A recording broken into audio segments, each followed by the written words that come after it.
Stand by now for dispatch. Gates open, they're up and racing. Tiger Effect moving up on the outside. Teresa's Magic in between runners. Banay by the rail.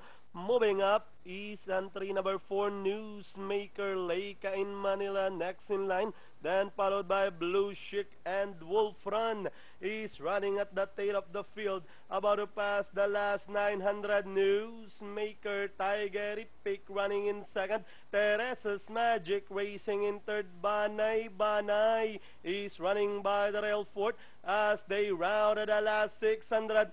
Newsmaker still leading the field. Teresa's Magic moving up to take second. Tiger Epic shuffle back in third.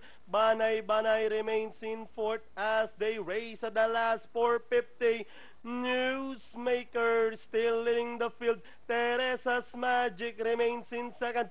Banay is running by the rail. Tiger Epic, Wolf Run, Leica in Manila, Blue Chic. And down the stretch they come. Newsmaker still leading the field. Banay running by the rail. Newsmaker, Banay down on the inside. Teresa's Magic in between runners. Newsmaker, Teresa's Magic, Banay by the rail. And finally, Newsmaker. Then comes Teresa's Magic. Banay close between number 3, Blue Chic and Leica in